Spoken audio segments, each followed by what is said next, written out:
new members, some new ideas, join our planning group.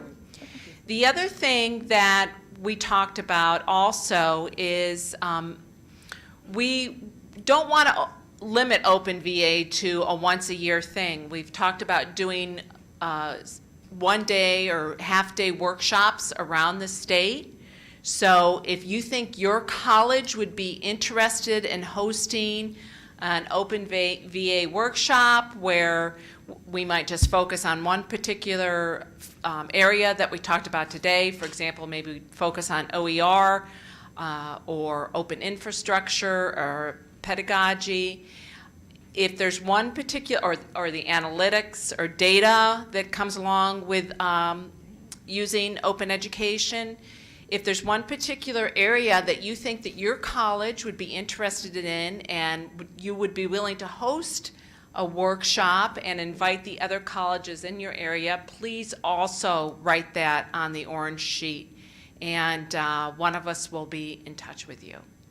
And so thank you so much for coming, and I really appreciate everyone staying and listening to our final panel for the day. Peter. Thank you, Diane, and good afternoon. My name is Peter Blake. I'm the director of the State Council of Higher Education.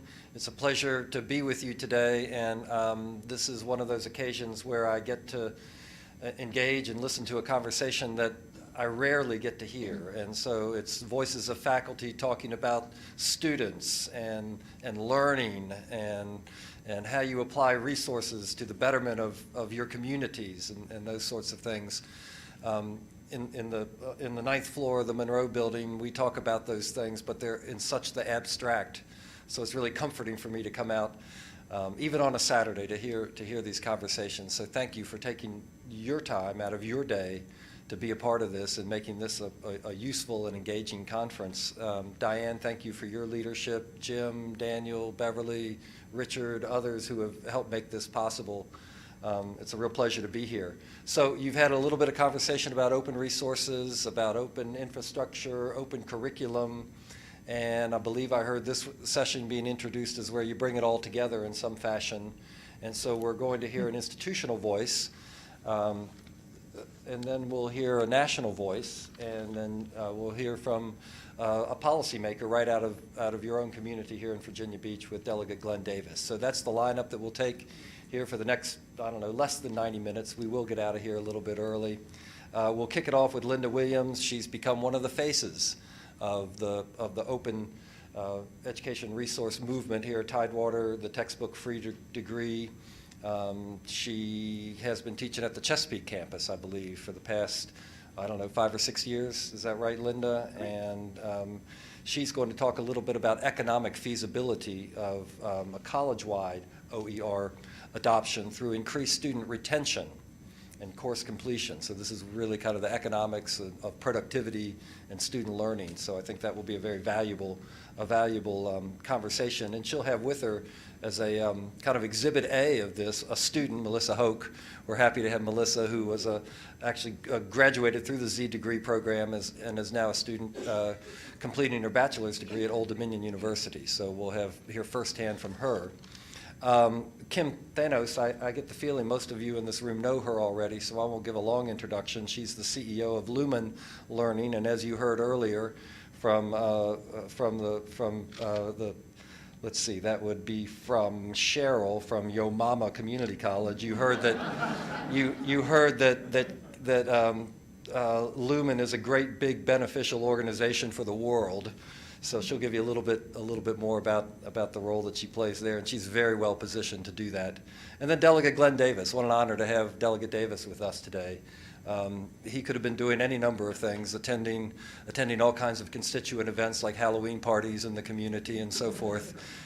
But you're taking a little bit of time to be with us today. And Glenn has been in elected office first as a city council member here in Virginia Beach, I believe in 2008 or 9, and then went on to or maybe a little bit earlier than that, 2008, and then went on to the Virginia General Assembly just last year, December, or started in 13, I guess. And what's important to this conversation, in particular about Glenn's involvement at the legislature, as we get to this conversation about how do you take all of this that you've heard today and turn it into some kind of policy that we can make actionable at the state level, and those of you in this room will be able to contribute to that, is that Glenn's on the House Education Committee. And it is through the committee structures in our legislature where things happen. And so Glenn's in an excellent position to help think broadly about and strategically about some of these issues. So we're very pleased, Glenn Davis, to have you with us today as well. So that's a short introduction. This will be a conversation. We're going to have Linda kick things off. We'll go to Kim and then wrap it up with Glenn. So, Linda. Sounds good. All right, so I need a microphone? No? I didn't think so. I rarely need a microphone. All right, Corey, I need to start, PowerPoint slides, not my specialty. Once somebody starts it Can I for do me, this? then I can, there we go.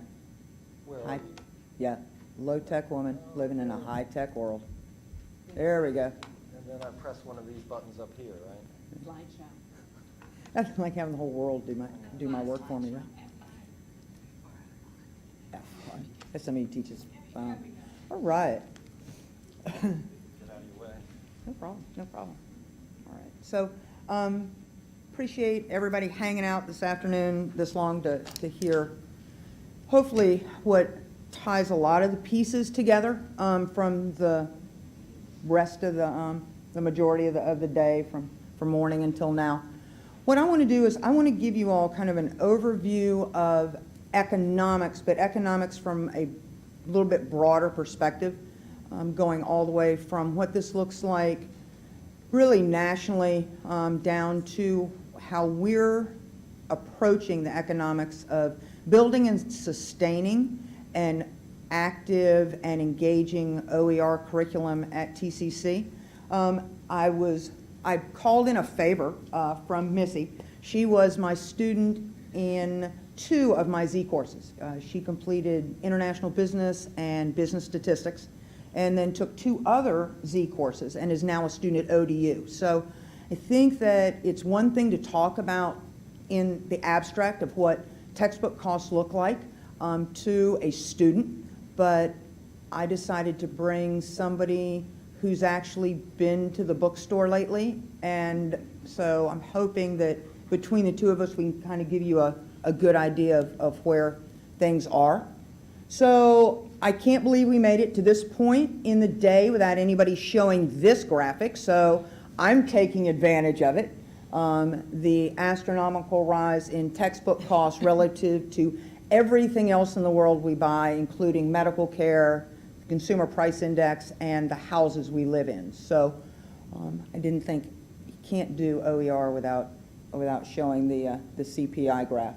So what we know is from collecting the data, and Dr. DeMart talked about this earlier this morning, was we looked at 3 semesters of hard textbook costs. And when we say hard textbook costs, that's no notebooks, no pens, no TCC sweatshirts, nothing, just books.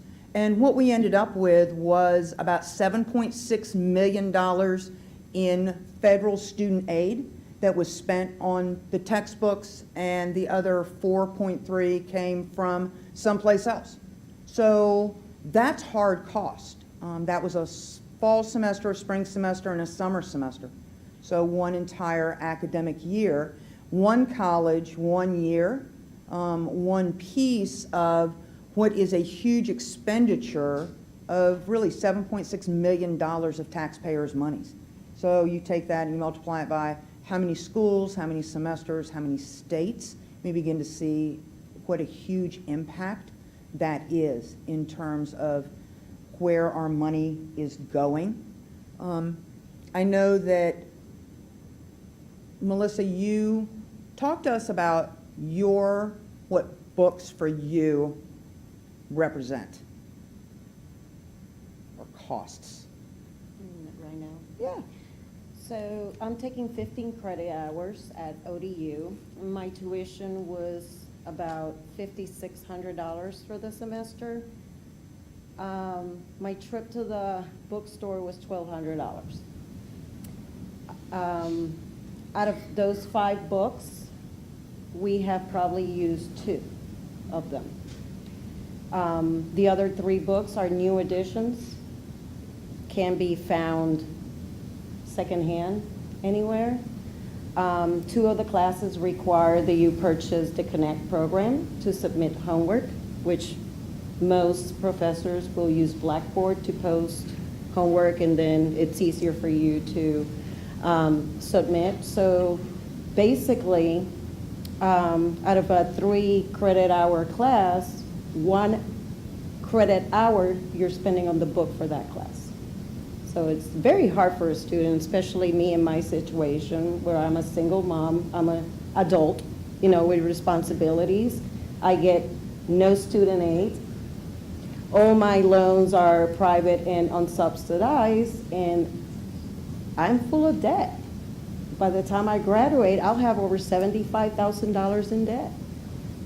And I'm going to be working to pay these student loans. So it's hard. It's hard on people who don't have parents to pay for their education and don't qualify for, student aid. What'd you do with the money what'd you do with the money with your book money for the last semester at TCC? I put braces on my daughter. Yep. So. So what we know is that the ELS study tells us that 44% of low-income students are those who attend the community college first. So when we talk about that cost of textbooks, we know who it's hitting. It's not hitting those who can afford them. It hits those who can afford them least. So the question becomes, what happens to students when they don't have books? What we know is they drop. Students who drop don't persevere. Students who don't persevere don't graduate. Sometimes we get them back the next semester. Sometimes it's a one-shot deal. They're done. They go get a minimum wage job and try to cobble together a living for them and their family, but we know they'll never have any kind of financial independence. And as a faculty member, I think that, it's come up a couple times. Why do I do this? I don't want to send another generation into poverty because I made a injudicious selection of an overpriced textbook. So, I'm just kind of done with that after 15 years of teaching. And so what we did at Tidewater was we began to look at retention of students. So we looked at the drop rates, and what we did was I teach business stats, so we did a very statistical analysis of Z courses versus non-Z courses. And we compared them 16-week session to 16-week session, my business stats class against the traditional textbook business stats class. And what we looked at was face-to-face, online, and hybrid, and these were the drop rates that we saw. Drop rate being defined, that point at which a student can request a tuition refund. And when we looked at it in the aggregate, and this is 2 full semesters, a fall and spring semester of drop, what we realized was that we were retaining about almost 2% more students in the Z course versus non-Z. In and of itself, we can say 2% is a really small number. However, what I know in 2012, 2013, 45% of all the undergraduates were at community colleges, and that was about 7.7 million students.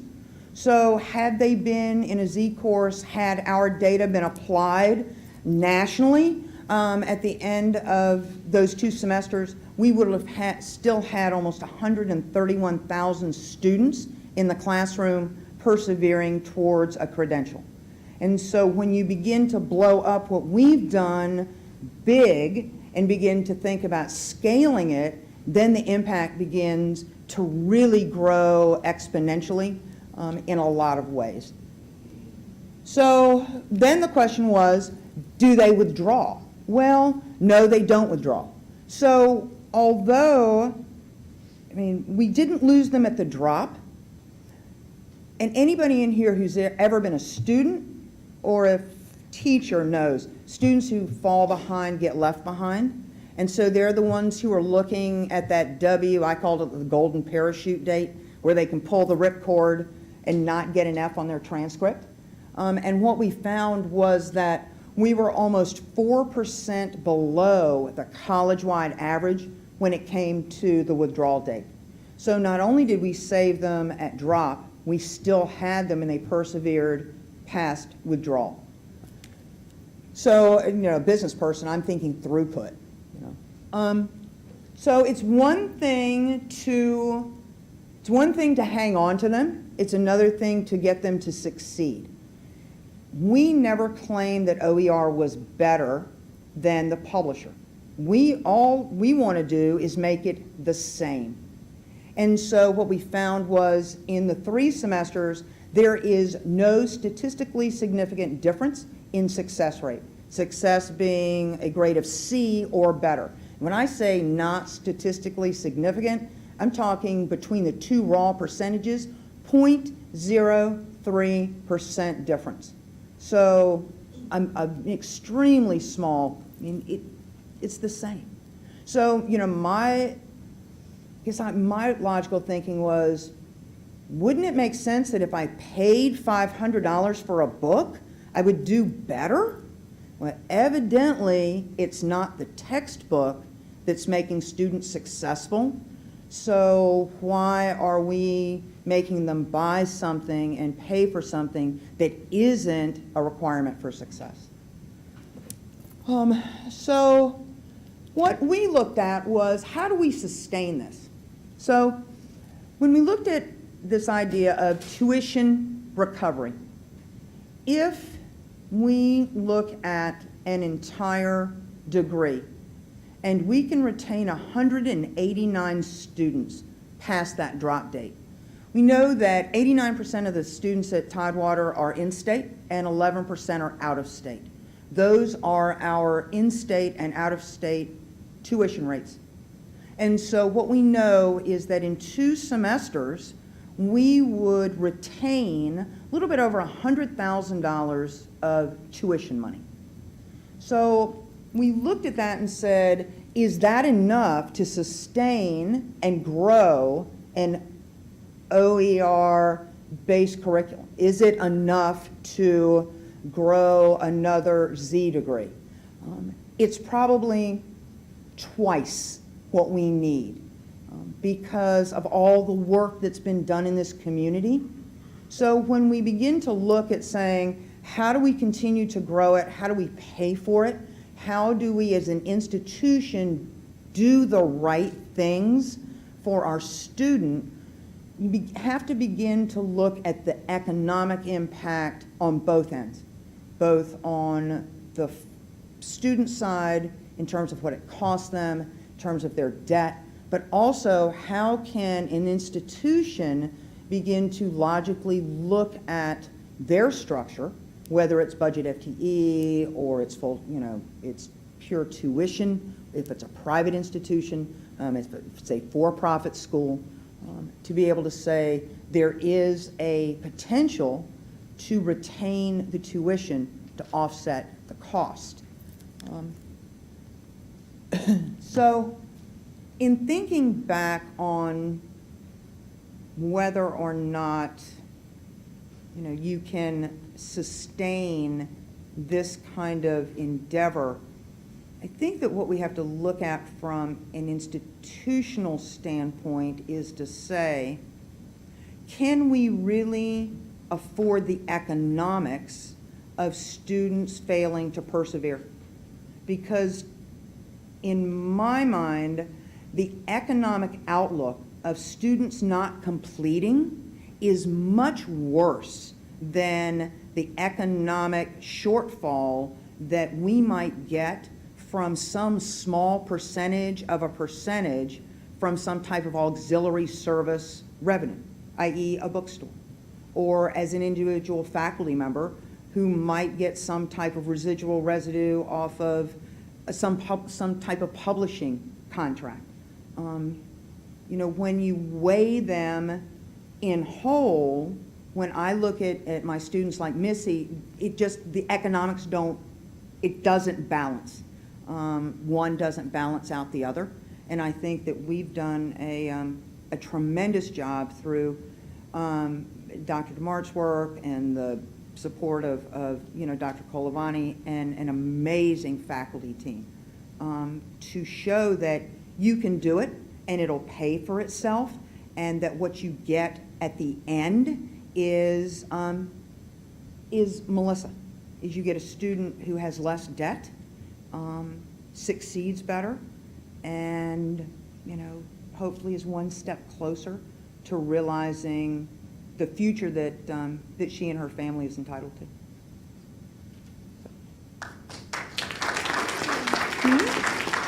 Anything else? Thanks, Linda. That was compelling. Yeah, appreciate that. And Missy for the personal side, too. Appreciate you being here. I'm going to turn it over to Kim. We're fortunate to have Kim coming to Virginia Beach all the way from Portland, Oregon, to spend some time. She is no stranger to these parts, I understand, and some people even think she lives here, but we're happy to have Kim.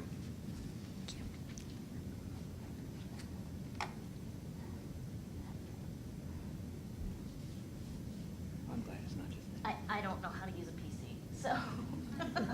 Oh, I feel much better now. I thought it was just me. I'm embarrassed to say the transition from Mac to PC was long enough ago that now when I look at, it should be simple enough. There we go. It's OpenVA right here. Zero in on it. I know I need a mic, so am I all right on sound in the back? I'm a very loud person with a soft voice. Missy, first of all, thank you so much. I have 3 kids and I spend an enormous amount of time on the road.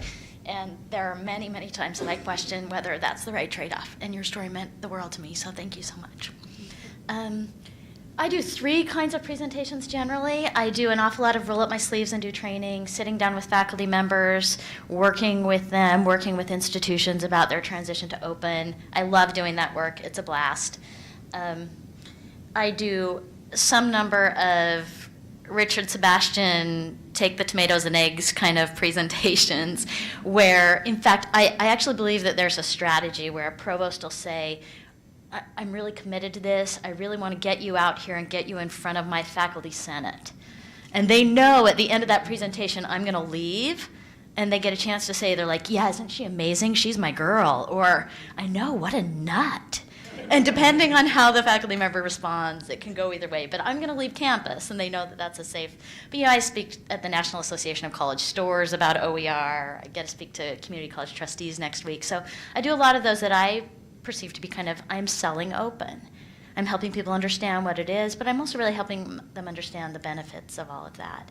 And then for me, this is a third category, which is what is in my mind the very rare friends and family kind of sessions I get to do, where I believe that I'm speaking to a group of believers and I'm not selling and I'm not convincing, but I feel incredibly fed by the presentations today, and I really appreciate that. And my presentation, more than anything, is some reflection. I feel like the work that we've done is important work. I feel like we've learned a lot. Whenever people say, we'd really like to do with you what you did with Tidewater, and I'm like, no, we will never do it that way again. It was never again. You learned from each of those experiences. And, a very brief how I came to this work is, I did work in the open source software community around higher education quite a bit. My real specialty was really large cross-institutional collaboration projects, and open source software has a tendency to be that. I had a chance to work with the University of Virginia on a large-scale digital preservation project, big projects with many institutions. And I was watching what was happening when, in open education, really from the side, and kind of thinking, wow, the open source software community could learn from these things that the open education community is doing well. And why are they doing some of those things? There wasn't a lot of sharing between those communities. There was a competitive grant proposal where the Gates Foundation said, bring us your crazy ideas, and I'm awesome at crazy ideas. So the challenge was, how can we use open educational resources to improve success for at-risk students? And so I called the craziest institutions I knew and said, would you be willing to do this grant proposal, and we'll just replace commercial textbooks with open educational resources in your general education curriculum. We'll do it across institutions, a community-based model with an eye toward national scale. And 8 institutions said, we're in. They were in California, Nebraska, New York, 4-year, 2-year institutions. We came together, and it was really life-changing for me. And what was amazing about this experience is we had a goal to reduce the textbook cost by 50%. We reduced the textbook cost by 100%. But what happened in that process was faculty members became re-inspired in the teaching that they were doing. And it was an amazing experience. At the end of that phase of the grant, we went back to the Gates Foundation and asked for more money, and they turned us down. And we were fabulous. So that was just ridiculous. And when I went back and tried to get feedback, they said, you should definitely reapply, but your scaling proposal, this next wave of funding is all about scaling, and your scaling proposal is ridiculous. And in a really frank way, the program officer said to me, just said, Kim, how many times are we going to fund the idea that someone's going to put up a really good website that changes education before we all acknowledge that works 0% of the time? We have funded it again and again and again. And there's not some website. Go back now. Figure out what you did with those 8 institutions. Why were they successful? And what is it going to take for you to do that with many, many more? And then tell us what money you need to do that. And so that was the period of reflection. So David Wiley and I had worked together through the first phase of that grant. I came back to David, sat down on his front porch and said, we need to create a commercial entity that does this kind of high-touch work, that can be a rapidly learning organization, that can have an eye towards scale. And David was like, yeah, I'm happy to help out with that. I'm like, I don't want you to help out. I want you to leave your tenured faculty position and come to work with me in a startup with grand ideas and a tiny bit of money from my life savings. Are you in? And so, then we went through that process. 2 weeks later, I met with his wife and gave her my whole pitch and was able to bring David away for a year. And I said, if at the end of that year you go back to your tenured position, it will be a personal failure on my part. And so at the end of the year, he was actually able to step away and has continued, and we're continuing to move ahead together. So reflection. To me, this idea of what are we trying to build, there's a lot of a discussion about kind of infrastructure, and when I think about that, I start to think about, plumbing and you're building roads and you're building bridges. And I'd like to suggest a different metaphor that I think works maybe a little better. What we are building is an ecosystem. And an ecosystem is a very different process than building a bridge. And living in Portland, Oregon, I can tell you the problem with building a bridge is that once you build that bridge, it is placed where you put it forever. It is sized as you size it forever. It is one path across a river. And if you want to go a different path across that river, you swim.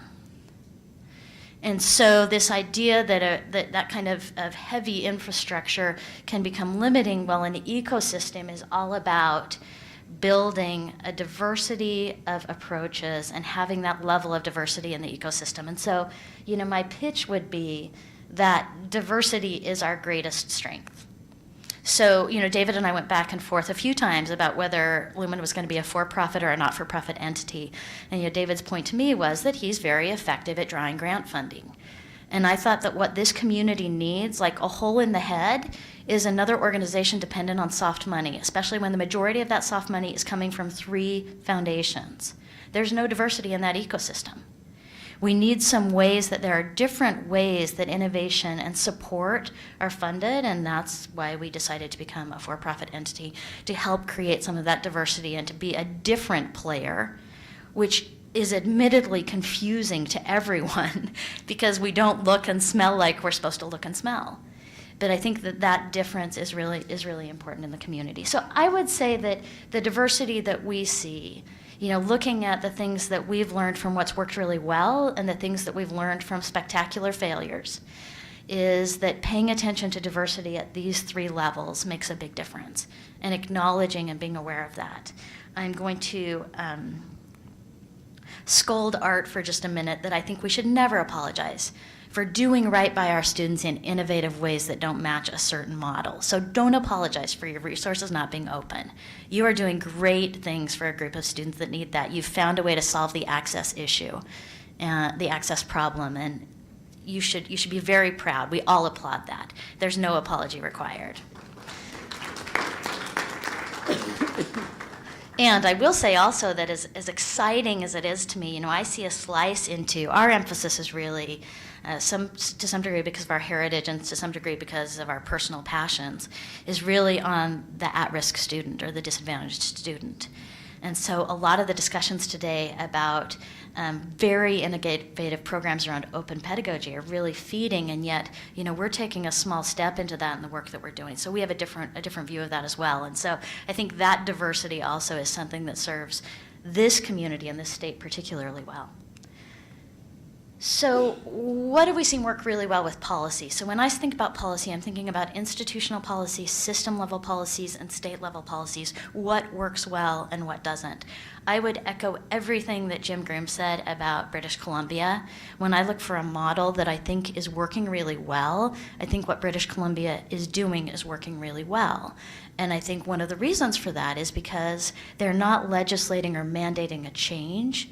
They're using the support of a government entity to help provide some funding, frankly, and some resource that is providing a diversity of approaches with an eye towards learning and doing things, doing many different things to test them out, as opposed to. I'm suddenly now aware that I'm live streamed, and so as I criticize others, I'm like, okay, do I really want to say this? Yes, I'll just be frank. I think California has had a devil of a time trying to legislate open. I think that the way that has come down has been. My point about not legislating change, you can absolutely legislate change. You just can't legislate it in any given direction. So I think when California started to say we are going to legislate change towards open, there was a faculty reaction against what was defined as open and the way that was being pushed that has been very, very difficult in terms of the recovery and getting back moving in that positive open direction. So where I see policy working really effectively is this invite and support. Some reference to the Chancellor's Grant programs that Richard's run. I think he's done a really nice job of having an opportunity to invite faculty to engage, and then some resource and approach there to support that. When you look at the faculty members that were involved in the Z Degree project, there was a lot of inviting and supporting, never forcing, never mandating, dictating a direction or an approach. I also think policy can maximize impact. If there is a single policy that I think every organization at the institutional system and state level should have in place, it is the idea that innovation that is funded with public dollars should be openly licensed. So if I'm going to pay Linda to take time out of the classroom to do work, that should carry a Creative Commons attribution license. And I think that what that allows then is all of the work that Linda does can be reused, can have broader impact beyond what any of us can imagine. So as a for-profit entity, everything we create carries a Creative Commons attribution license. We share it all out with that license. And the reason we do that is both philosophical in terms of believing that's the right thing to do, but it's also very practical. Who knows what investment we're going to make that someone else is going to take and use and improve in a way that we would never have foreseen and make it better. And when they do, given that we'll assume they'll keep that licensing open because they're good players in this community, we can also pick that up and then build upon the work that they're doing. So I think that the policy idea of that is one thing California has done very well, and Creative Commons has done a lot of good work making this happen across the country. The Department of Labor grants, the Department of Education grants, the NSF grants are now all requiring this open licensing that is powerful for all of us. And then you can use policy to prevent bad things from happening. Think about the really dumb things that can go wrong and put a policy in place that protects us all from that. But those to me are the ways that policy is used really well. At the faculty level, I just want to come back to this idea of diversity is our friend. Thinking about the idea that there is not a right approach. And I think sometimes it's easy to this next slide came from a discussion that Linda and I had at Open Ed last year of really thinking about how are faculty members engaging with OER. And we see kind of three archetypes. There are builders, there are adapters, and there are adopters. And there are a variety of reasons why any faculty member might fall in one of those categories and how they're looking to engage with OER. But in our work, largely open access institutions, maybe 2 or 3% of faculty members really want to start from scratch and build something with OER. What most faculty members are saying to us is, I absolutely want to do right by my students. I love the freedom and what this really stands for in terms of my control over my resources, and I have no time to do it. If you can give me something that I can adopt, that is as easy to use as a commercial textbook, that is open, I'm all about that. And so, a lot of the work that we're doing moving towards scaling is really thinking about how do we provide that kind of package, of set of resources that bring together the best of prior faculty members' work and sharing that back out with faculty members who are willing to make this change, but at least need to start from a place of adopting. Sometimes in our community, it's easy for people to view builders as good and adopters as less committed.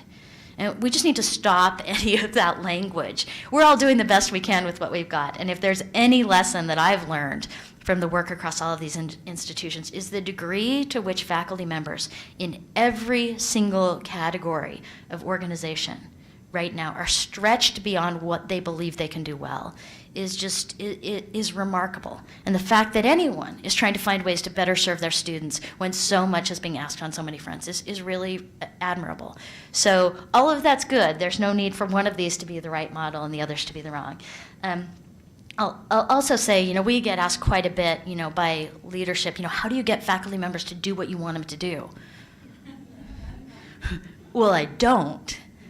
I don't even try to do that. What I'm trying to help faculty members do is to be their best and to give them a new set of tools and a new approach and some support and a little bit of breathing room to reflect and consider and try something new. And I'm always clear there is some level of comfort you have with change, and take the right step for you. And if that is going to a completely open resource, if that's moving all of your teaching out into the web and allowing that all to be public and viewable, then do that. And if your first step you're going to take is one module of open content so you can test it out, take that step. There's some right approach. And the one thing that I hear about sometimes in terms of a concern, and it's this kind of Olive Garden effect, is making sure that as we think about this, that we're really supporting the kind of diversity in teaching approaches that improves things, and not saying we're now standardizing around a different set of content that prevents things from being really bad, but also doesn't allow them to be really good and creative and exciting. And so if we gain anything from open, the idea that we can reuse, revise, remix, redistribute all of this means that there is an opportunity for a greater diversity of the resources and a greater diversity of instructional approaches. And then finally, the student perspective. We sometimes get feedback of, you guys are focused too heavily on the cost side of this. You really, it needs to be not, that the resources are necessarily freely available, but they're actually better. And I just have to start by saying, it doesn't matter how good they are if they're prohibitively expensive. It doesn't matter at all. And so, the data says 60% aren't buying textbooks sometimes, 30% are never buying textbooks, 14% are dropping, 10% are withdrawing, people are taking fewer classes, all of those things because of textbook cost. If we don't solve the cost issue, the efficacy side of things is irrelevant. And so separating those as two different arguments is always a little baffling to me and actually makes David Wiley freak out, so don't do that when he's around. The other opportunity with students is this idea that, we really can start to use OER if we're thinking about the power of derivative works to start to move towards an environment where we have one-size-fits-one learning. So what I mean by that is I'm not sending my students to a bookstore to buy a textbook. I have an ability to have as many different small changes to those resources as I want to create. And so as I understand what works better for specific students, I can create more of that. And as we start to look at some of the possibilities of adaptive and personalized learning layered with OER, to me, that's where things start to get super exciting. And then the last one is any survey we do asking students that question about whether they would prefer to have free online resources, openly available online resources, or a traditional print textbook. Anytime we do that survey, we do it at every institution we work with. There's some percentage of students that would rather buy the traditional textbook. It's somewhere between 9 and 16%, depending on the profile of the institution. So I will tell you, we spend an inordinate amount of time worrying about how to make things right for those students at the expense of change, when there are always going to be some number of faculty members that are going to continue to deliver these courses using the traditional model, right? So if we kind of set that aside and say, let's really say students have more choice in the classes that they're taking, we offer this as an option, and we always know that there are some number, 9 to 16%, who are going to choose the traditional model and just kind of move past that. It prevents that from being an obstacle.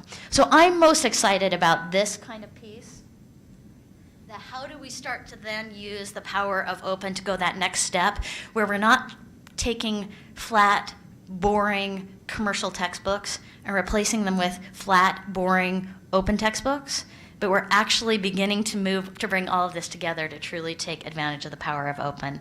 And as we look ahead at that, just the little look of what's to come, what's keeping our team awake at night, is this idea that, Bloom's Two Sigma dilemma is this idea that if we can bring together mastery learning and individualized tutoring, that we can make all students successful learners.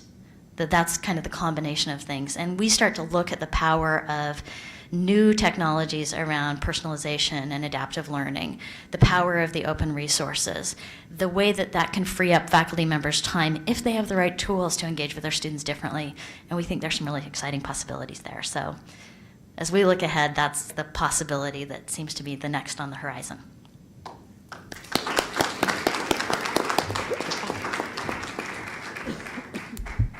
That was good, thank you. Delegate Davis, in addition to his public service, is an entrepreneur, which I guess is very appropriate for this audience today. He's a business owner who started in his own one-bedroom apartment years ago, a telecommunications company, and he's moved on, and been very successful at that, and has been recognized through various entrepreneurship awards. So I think it's very timely, Delegate Davis, that you be here today. So we welcome you. Thank you very much. Mr. Cal, I'll speak from here as well. No one's ever accused a politician of not speaking very loud. So, I appreciate the opportunity. As you mentioned, I could have been some places, and what you actually saved me from was wearing a Napoleon costume right now at a community event. So, much rather have pictures of me in this.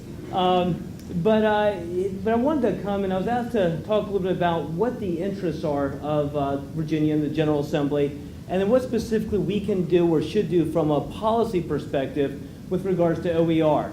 I'll preface some of this as some of these are Glenn's opinions. I don't want to speak for all the members up in the General Assembly. I think you'll find the majority of us are very cautious in some things. Others like the idea of having complete control. I don't tend to come from that area. So some of this I'll preface with that. But Virginia interests.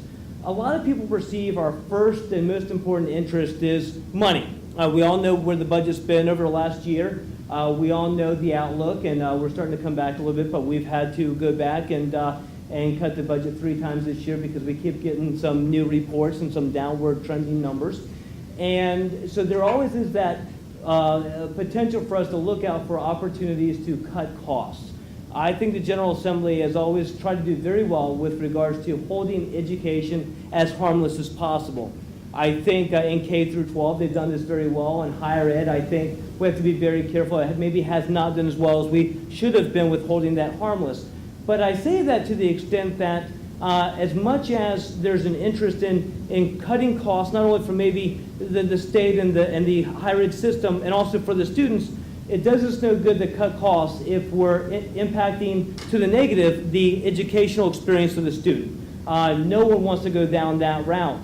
I think Melissa explained the impacts best from a real-world experience, and we've all heard about the studies out in California with 59% of a cost of education in community colleges out there going towards textbooks and where those trend lines are going. But I'd argue that that OER isn't just about decreasing costs. It seems to be centered around a lot of that but I think it has the potential to provide a better learning opportunity for students. Linda's slide, I think, spoke very well to that. It looks like the success between OER and traditional students is about the same, but what sometimes gets left behind is OER is in its infancy. Textbooks aren't. They've been around for decades and decades, probably close to a century. And, they've maxed out their success opportunity. We have a new opportunity, a new potential that in its infancy is at the same success rate as textbooks.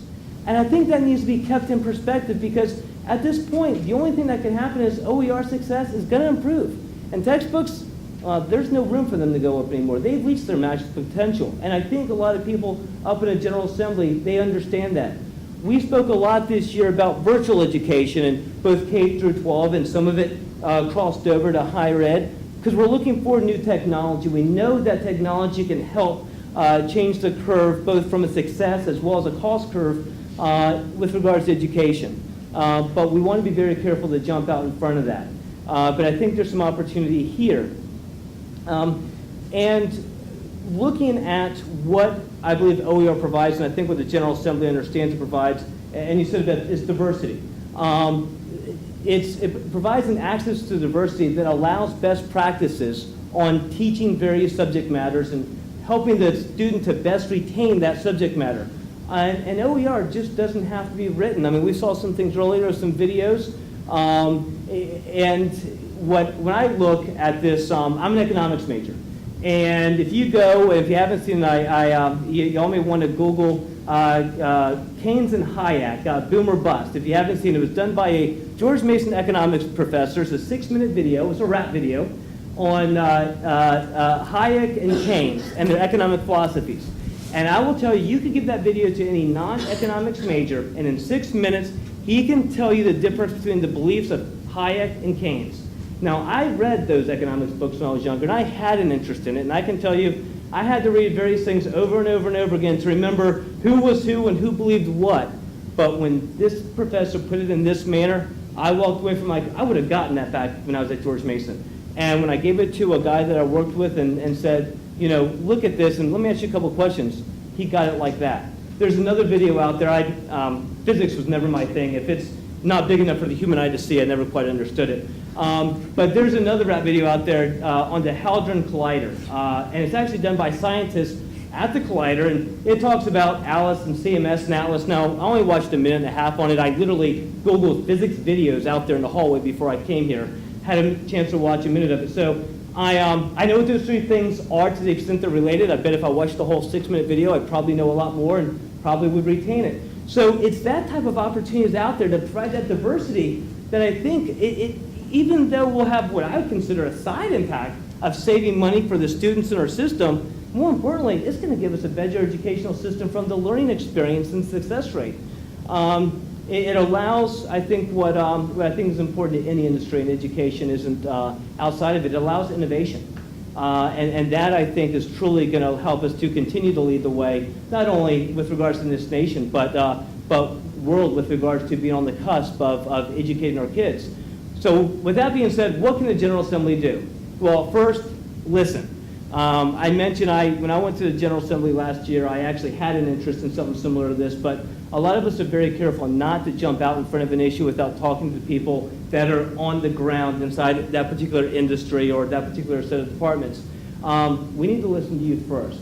And you need to come with us with ideas and what's working, what's not working. And it was said best, give us some of the crazy stuff. I do some business consulting. I talk to high school kids about entrepreneurism. And I love the video that was done by Steve Jobs with Apple, and they replayed it again upon his death. And it goes, we're the crazy ones. And if you haven't seen that video, just Google Apple, Steve Jobs, and the crazy ones. And it truly is. It's the crazy ones that change the world.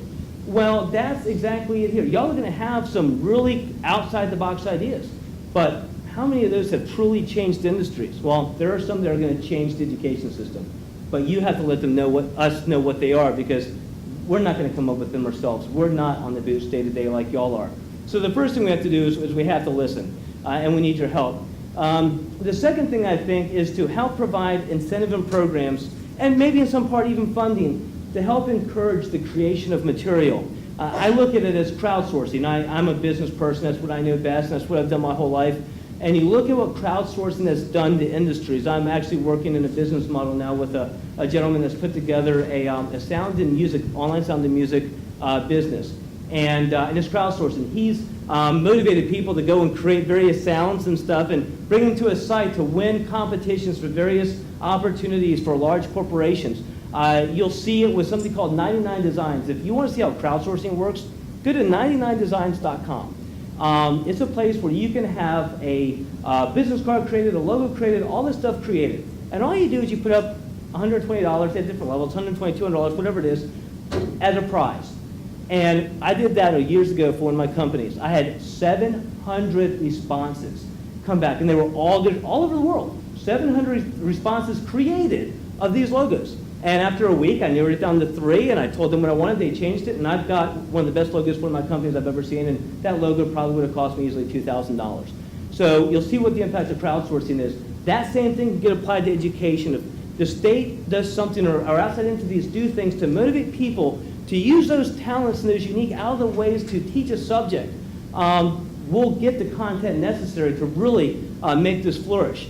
The second thing is to help ensure that there's a central repository for easily queryable information. It does no good right now for that information to be out there, but no one to know where to go get it. I think at this point you can go to Google and Google just about anything, and it's going to pop up your YouTube videos, but that doesn't mean that it's the one you want to use or one a child wants to see. So to have a place where a professor can go and say, okay, I'm looking for something on this particular subject, and to have these things pop up and have them rated, I think is very important. And there might be a place for the state to help ensure that that repository exists. But like was just mentioned, we have to be very careful not to legislate. I'm in the General Assembly. I know sometimes people perceive that we like to make sure we have control of things because, well, technically we can, if we desire. But we have to be careful, especially in this. It was said it kills diversity. It does. It also kills innovation. When you take anything and try to put boundaries around it, you cause limitation. And that's what you do with legislation. Legislation never is put together that's open-ended. It's next to impossible to do so. There always is we want it to start here, we want it to stop there. I don't think we need to do that with this. I think, and I'll use Apple again as a example, but when Steve Jobs ran Apple, he didn't say, guys, go create me the iPod. And by the way, I want it to look something like this. I want to do this. And he said one thing and one thing only. It's got one button. That's it. Guys, have at it. And didn't limit any more of it. And of course, we know what happened, and the rest is history. So we want to be careful not to legislate it, because at that point we will limit the innovation and diversity opportunity for it. And some people at that point are concerned, well, if we don't legislate it, how do we make sure that if it is this great thing that everyone thinks it is, that it gets adopted? Well, the adoption will come from the students. As OER continues to grow, it's more engaging, it's more interesting, it's better results, and the students adopting those curriculums will cause the change in institutions around the country, and where the demand is, supply happens to follow. And at that point, I think we'll see less and less textbooks being used and more OER being used. So I think we don't have to legislate adoption. I think adoption will follow as the success continues to grow. But that's just a little bit of oversight as far as what I think where this heads, and I think where a lot of people perceive up in the General Assembly what the opportunity could be with this. And I really appreciate y'all being on the cutting edge of it.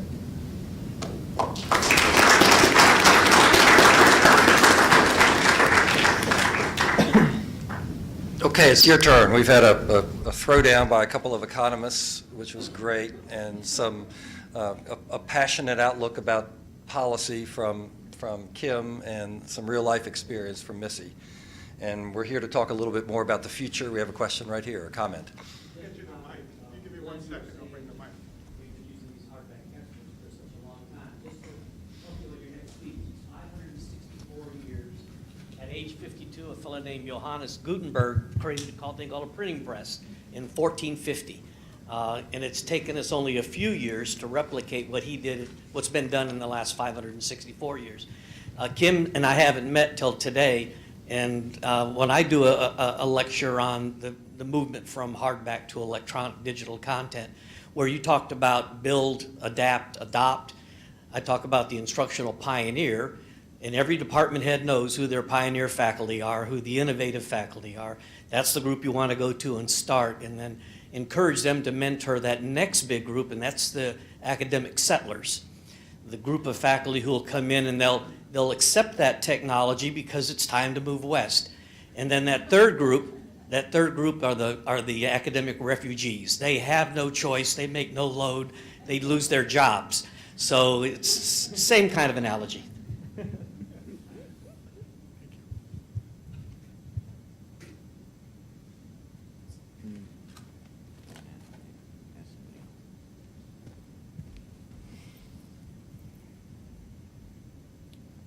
Thank you. I guess one of the concerns that I have as a faculty member, and I'm sure maybe some of you are afraid to say this, is grading. Many of the software that is available by publishers, they provide us with this capability of grading. I teach about 3 sections of introductory level courses. So many of these have about maybe 30 students in each section. So that's about 90 students a semester. And I give many projects, and if I grade them myself, it's going to take lots and lots and lots of hours to grade these, I guess, material. So I don't know if you guys have thought about this from an OER perspective.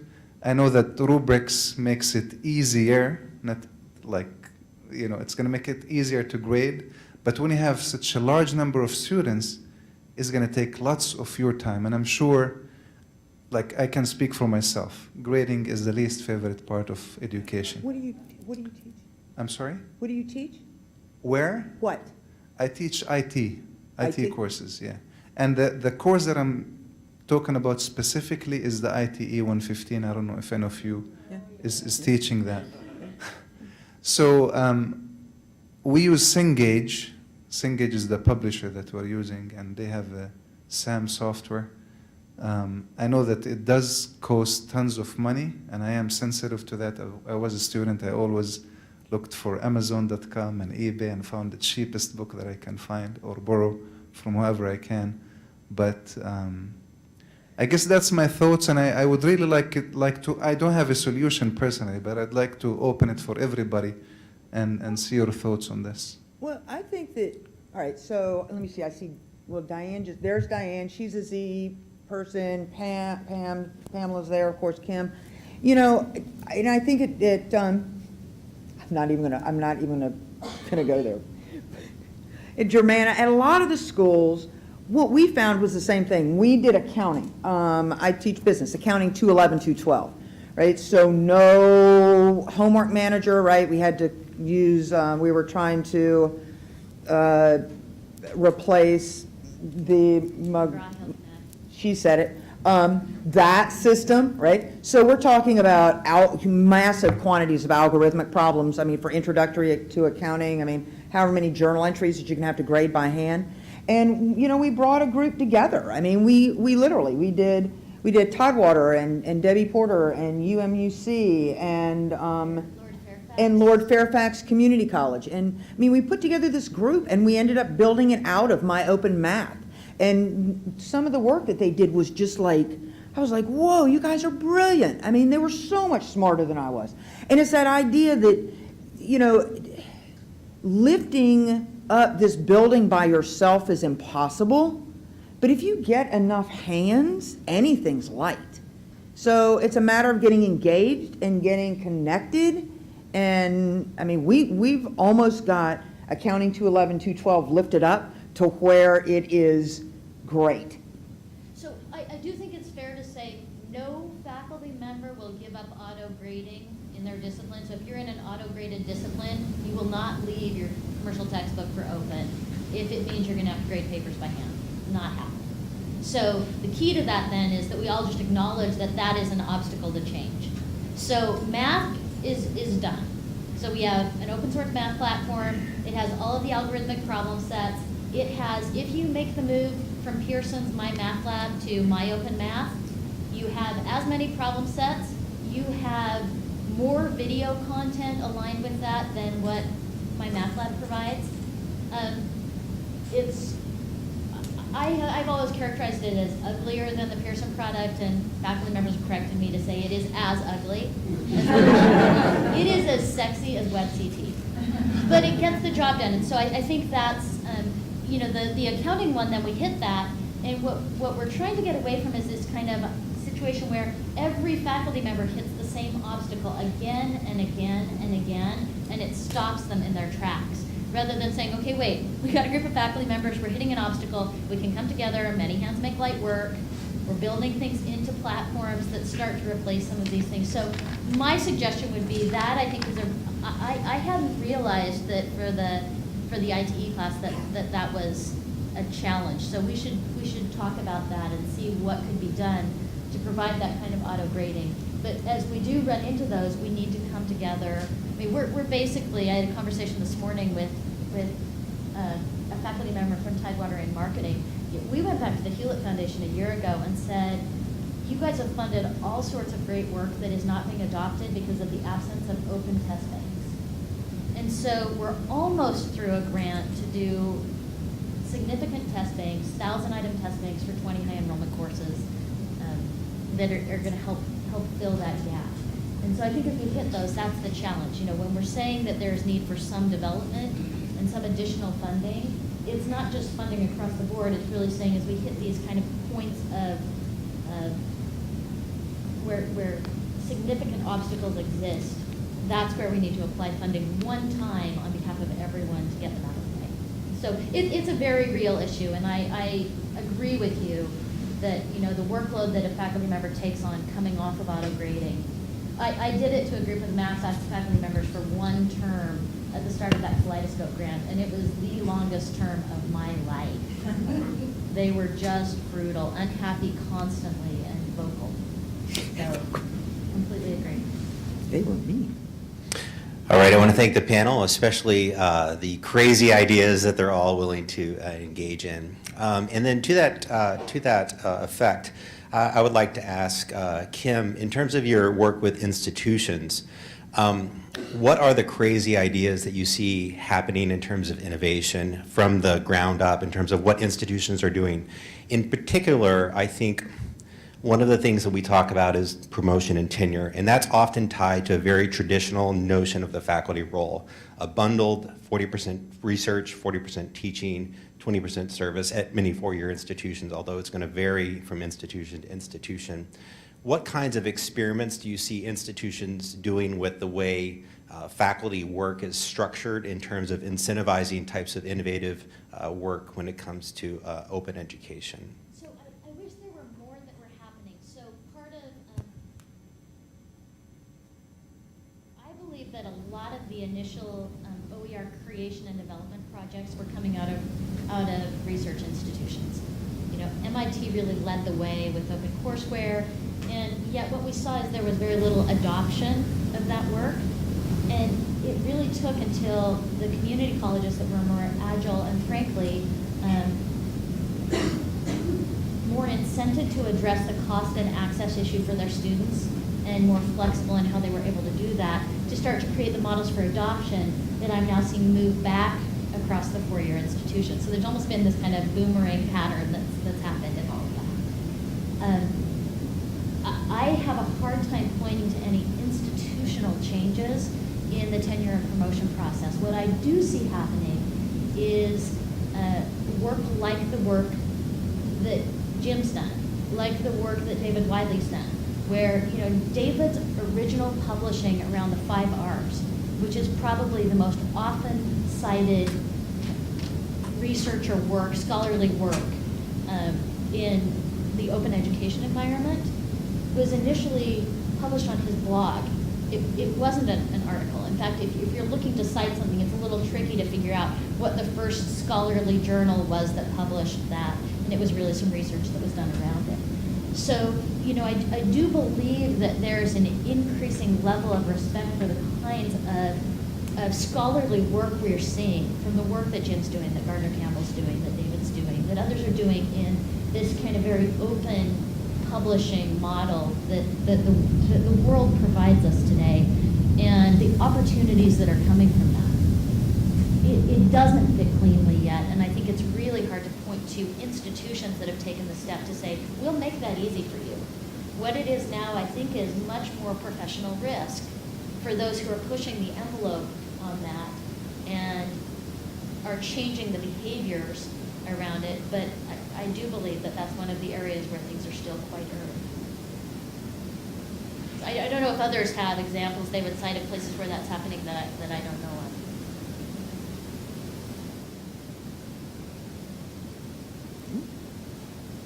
I've seen a few institutions that have made it a big part of their portfolio where that institution, where OER was created, and it has generated some revenue, though minimal per unit, to that institution, and then the powers that be got excited.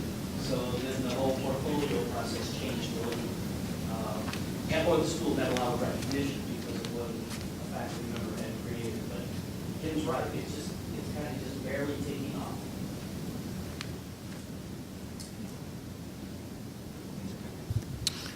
Hi, this is for Delegate Davis. I would think that the General Assembly would be actually more excited about going back to their constituents and saying, here's some legislation or some policy, an innovation fund or something that we've done to support your education, people like Melissa, to save costs, to save textbook costs so they can achieve their educational goals. I don't see how policy only puts bounds on things. You can actually support things, and take credit for them, right? And go back and campaign on them. So it would be really great to see the General Assembly at least address this in some way, since we're getting a lot of funds cut.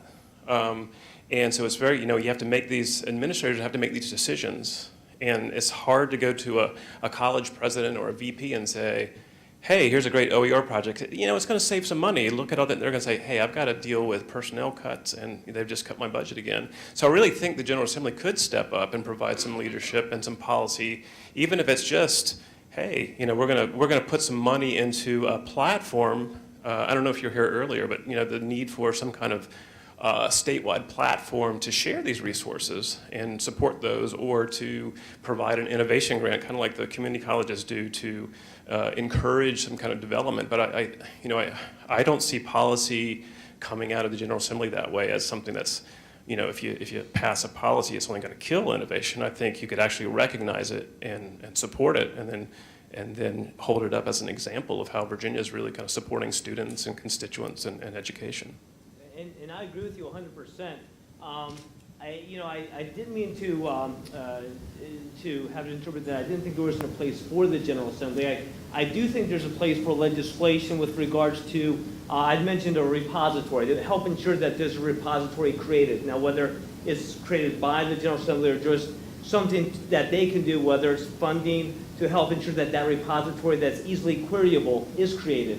Additionally, I think there's a place for the General Assembly to put forth legislation to supply funding for grants to ensure that this content is being created, that this crowdsourcing environment is created. What I want to be wary of is not having an oversight entity stood up out of the legislature that then defines what is it we want created, and whatever we desire to be created starts here and ends here. That's what I want to limit. I was having a conversation yesterday about this, and it really was kind of about an oversight committee. And my concern was I don't want anyone in the General Assembly telling anyone here or anyone out there looking at making creative content that this wouldn't qualify of something of value or what we're looking for. So I agree with you 100%. I think this year we got really excited over SOL reform. We cut a number of tests at the K through 8 level. And a couple of innovative things we've done there. And we do like going back to our constituents and saying we've helped reduce costs and we've helped grow innovation in areas. We do want to do that in higher education. One, we don't want to get out without y'all's input first and foremost, because y'all know what's necessary. Secondly, there are some of us that want to make sure that as much as we don't mind assisting, I don't want to create the body that then defines what is and what isn't that shouldn't be created. But you're dead on. I think we can come there with enough of a support basis to allow this to continue to grow.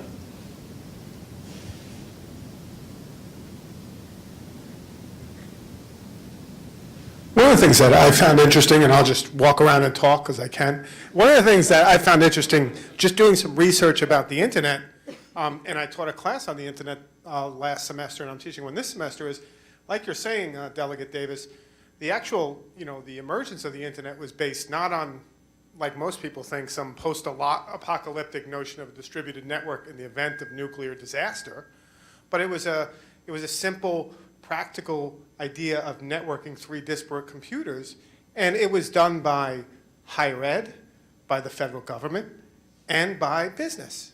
And so like that kind of negotiation between the 3 has been going on since the very birth of this.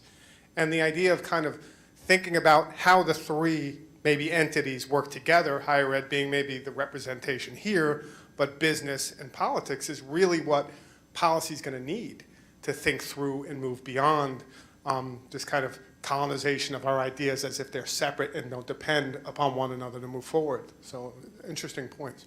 Anyone else? Yes. Well, I wonder too, related to that, if a network of repositories would be a closer answer to just having one. This is an international problem. As librarians, we talk about this all the time. Where do you find these things? And we're frustrated too. So I think using a lot of the ideas in this room about using the technology to loosely couple some of the resources that are out there to make things more findable. There's some good potential in that. So it's Anita, right? Yes. All right. So I think that one of the things, and I mean, you all, throw something at me if I've just lost it here. I think one of the keys is findable is great. Steve is sitting here. Our, king of the libraries, and we have truly embraced the librarian, the whole librarian mode. We are all getting shirts that say the Z degree loves our librarians. But I think it's one thing to make it findable. I think it's another thing to make it adoptable and adaptable. And I think that any of us who've worked in it, who did it from build as opposed to adopt and adapt, it's that idea that the repositories that we have now, and there are many, are piece parts. And, if we're really looking at moving the needle, my overview would be give a faculty member something to start with that isn't just piece parts. Give them something that they can take, and then it's just one step from what they got to where they need to be. And I think that then when you look at a truly searchable, findable repository of courses, then that's where the innovation is, because that isn't out there now. Is it, Kim?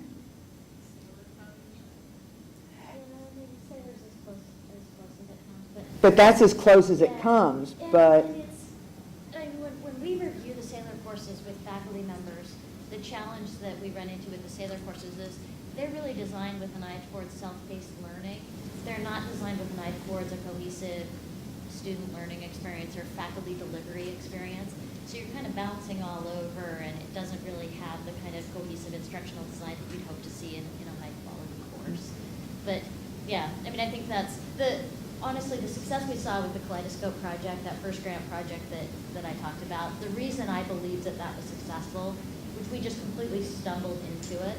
I can't tell you the degree to which it was like pure dumb luck that some of the things worked in that grant. But it really was the fact that we came out of it with the course, and you could put an open course in front of a faculty member that hadn't developed that, and they could look at it and say, oh, I see what my peer was doing. My learning outcomes are different in these ways. My delivery of, now, whenever I say something like that, except for comp faculty members. No comp faculty member ever looks at someone else's course and goes, oh yeah, I would use that. Ever. But absent comp, after writing courses, let's say. That kind of ability to look at someone else's course and have that as complete package does seem like it really does drop the barriers. I love comp faculty members. I just It was perfect for you.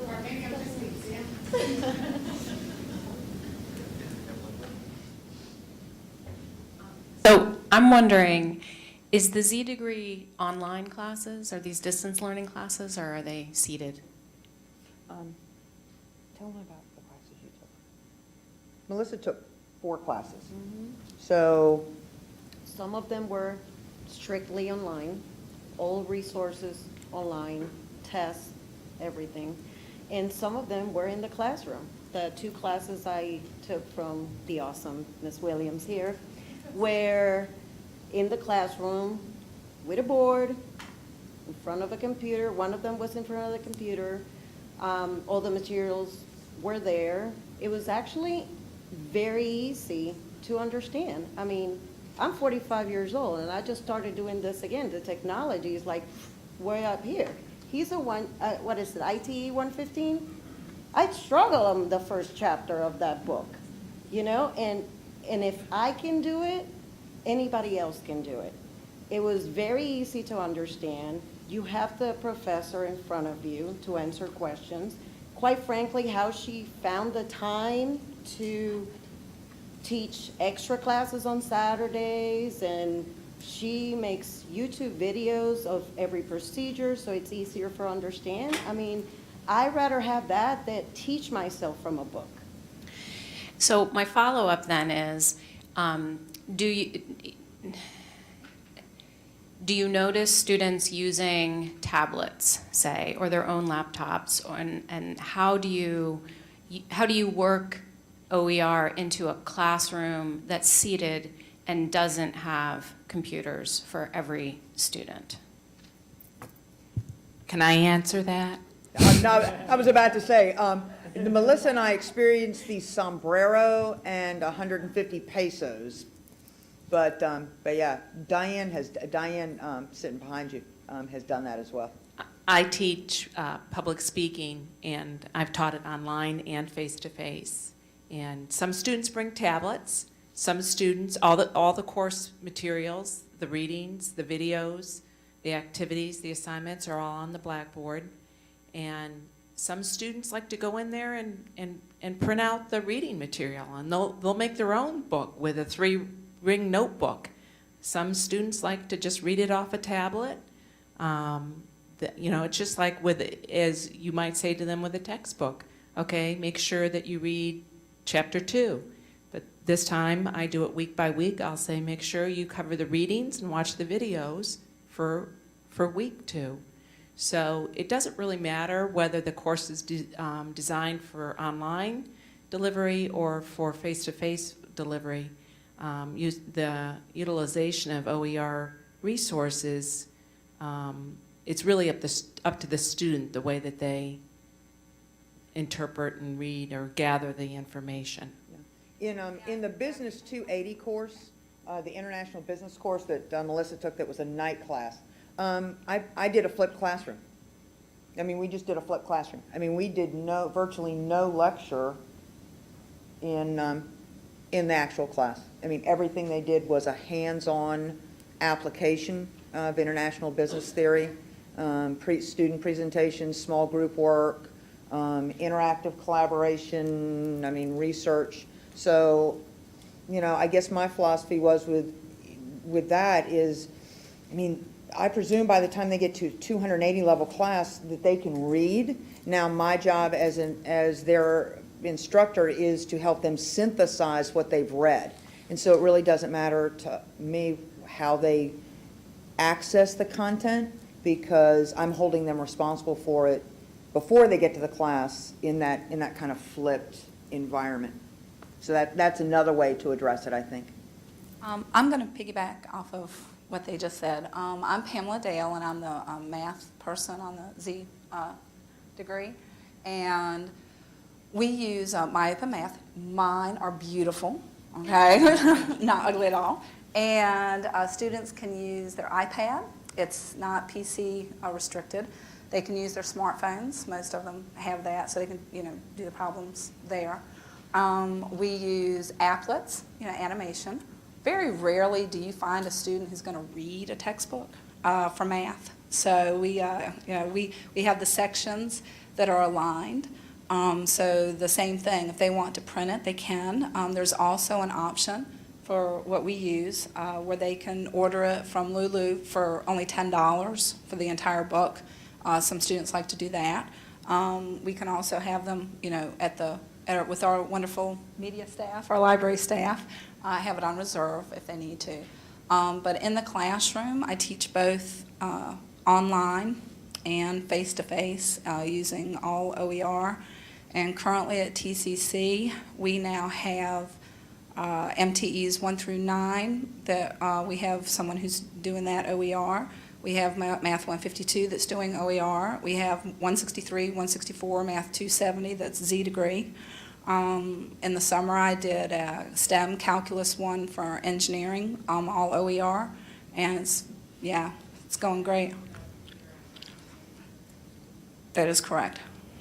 Yes. I think it's important for us all to realize, though, that an increasing number of the younger students do believe that they can read a textbook or any other instructional materials on a smartphone. And so making sure that we're paying attention to that and being prepared for it so it's all mobile friendly is really key. When you have the Z text, are you having any access problems, as in, are they filling up really fast and then people can't? Yeah. Woo! Yeah, that would be mine. Yeah. Whoa. So enrollment was a little slow for spring. So I get from Rhonda through Daniel and his office, I get these spreadsheets that show all the sections, right? And so I started getting a little nervous because I said, enrollment's a little bit slow. So we sent an email out. Well, all I can say is that we were at 97% of capacity 2 weeks before the fall semester ended. No advertisement, no marketing. So, you talk about enrollment management.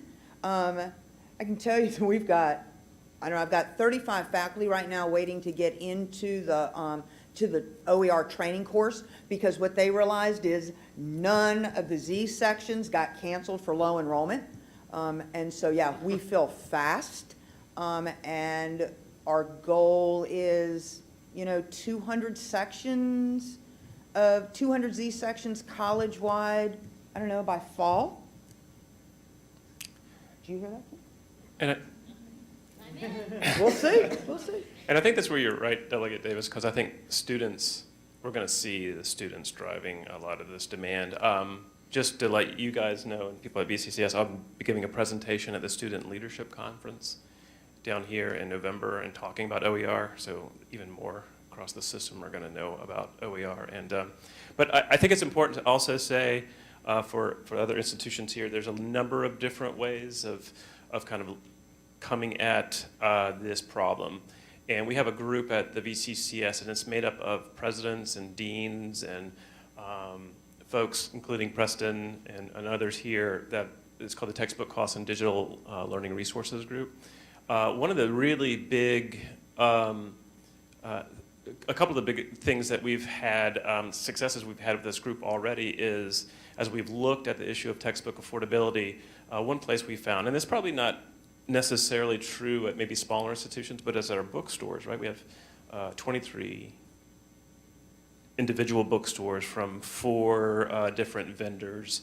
Some colleges run their own bookstores, so across the system. And what we found was wildly varying contract terms, commission rates, et cetera, and so on, right? So we started collecting all of these and looking at them and saying, and what we realized is like, man, in 2 years, about 8 or 9 colleges contracts expire.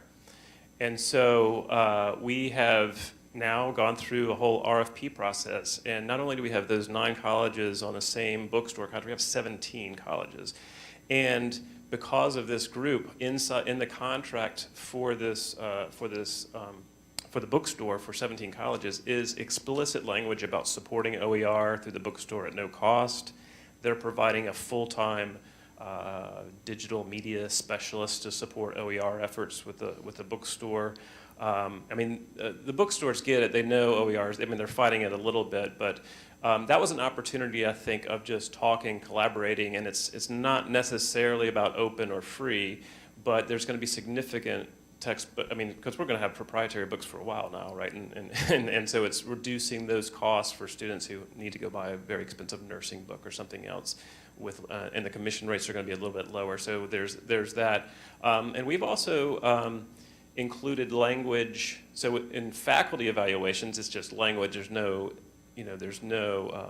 specific mandates for faculty, but it's to consider the costs of materials. So that's something that they've done that when they're choosing a textbook, and I think that's going to go a long way, because I think some faculty, it's just this process, right? They just pick out their textbook and they don't really see it.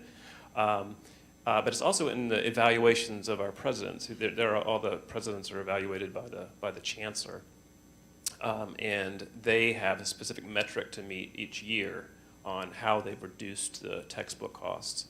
And then the other kind of interesting project is through LibGuides, for the librarians here using LibGuides.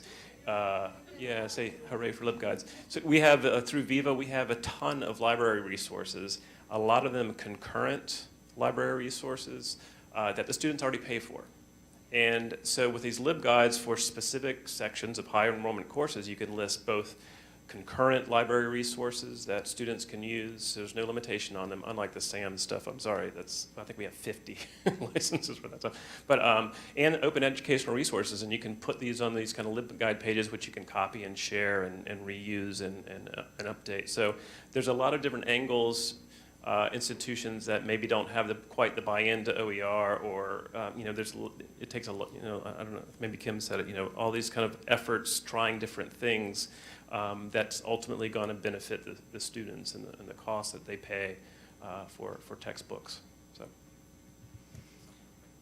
One more. Can I just add one quick comment? And this kind of goes back to the question earlier that was asked about faculty evaluations and how OER can help with faculty, and speaking to different institutions that rate research and service and teaching and all. It's difficult, but in the VCCS with this system where the presidents are evaluated, then what happens is the deans, they certainly look good when they're sharing information with the presidents about the savings that have come from their units. So the faculty who are teaching with OER are certainly looking good to the deans when they're saying, I'm teaching this, I developed this course using OER. So it does help with the faculty in that regard, at least for schools in the system in some way. So. Just an observation, you were talking about the students' use of tablets and that in class. The pushback that I hear many times, and probably you've heard from the faculty who are skeptical about using more technology than a hardback book, is that it's going to be disruptive in class. And my response back to the response way to approach it, here's a simple one. You tell the students right up front, use any device you wish. You're an adult. If you want to sit in class and read Facebook or do email, that's your business. If you disturb anybody around you, there's the door. And your commission to get back is in your hand, the receipt and the book, a hardback textbook for $200. That's what will get you back into class. So just don't disturb anybody. And it seems to work. They don't sit there and cause problems in class with devices. They'll all have different. That's a really interesting approach, to use the textbook as a punitive measure. We are really getting innovative here at OpenVA. That's right. But with that, I want to actually turn it back to Peter. I want to kind of close out the session and close out the day. Thanks. And I have one question, and this is for maybe for Delegate Davis and me to be thinking about. But I've heard, Richard, working off of your thought, this idea of some sort of fund to help stimulate some of these kinds of behaviors and changes and improvements and so forth. And I've heard numbers anywhere between, say $3,000 and $50,000. But that's a big range. What are you talking about? What does it take to get this kind of change that we're talking about?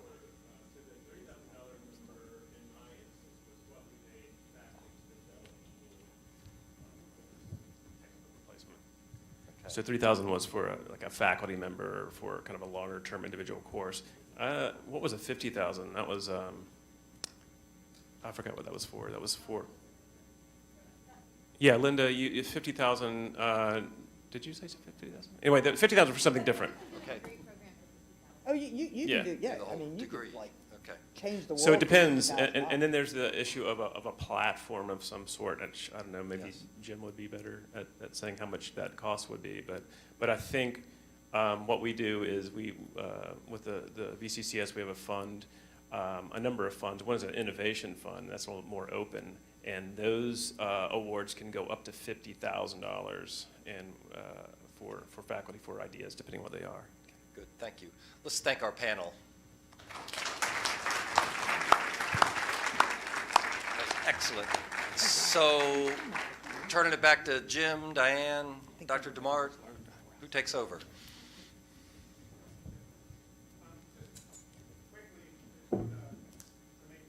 I just want to make the announcement that thank you all for coming and spending the day, a beautiful fall day here at Virginia Beach with us. We appreciate it. The other thing is, like, there's going to be no grand announcement like OpenVA will now change the world and you'll be a part of it. Rather, I think we all need to think a little bit more kind of locally about what you can do at your campus and how our various campuses can work with Chev to bring that to you. So part of what OpenVA will be doing very specifically and on the ground to people who are here and beyond is bring some of the ideas that we talked about here to local communities so we can have those conversations. As we hear, Richard's been doing this already at the community colleges. There's work that needs to be done at the four-year colleges because we don't share nearly as well as the community colleges even. So we have to start thinking about this more broadly across campuses, whether that be stuff about open infrastructure, open educational resources, open pedagogy. So in the coming months, look to that. Look to getting information about it. We hope you kind of can spread the word. And hopefully next year, it won't be another conversation about building OpenVA. It will be a conversation about what we've built. And really, an interesting notion for me, and this is, I already said, we kind of threw this by Chev, and it's something I think we need to bring up again. Delegate Davis kind of talked to it, is do we have room in this state to build an incubator around some of these ideas so that we can let them grow and build, right? Like we have the OER stuff. What they're doing is amazing. We have some of the domain of one's own and infrastructure questions, but are we incubating the new ideas? I mean, between what we have already in Northern Virginia, between Richmond and other stuff, are we willing to even push and invest beyond that to make the new ideas coming in the space come from Virginia? So that's, I think, something we need to think about together as a group, and I think OpenVA is more than willing and open for people who are interested in pursuing that. Contact us. We want new people. We want new ideas. It doesn't need to be the same committee. I'm sure the people who've been on this committee for almost 2.5 years are done. And we want different people, different ideas. So if you leave here and if you've enjoyed some of this and you want to get involved, please do. And with that, thanks everyone for coming. Thank you for the committee, and thanks everyone.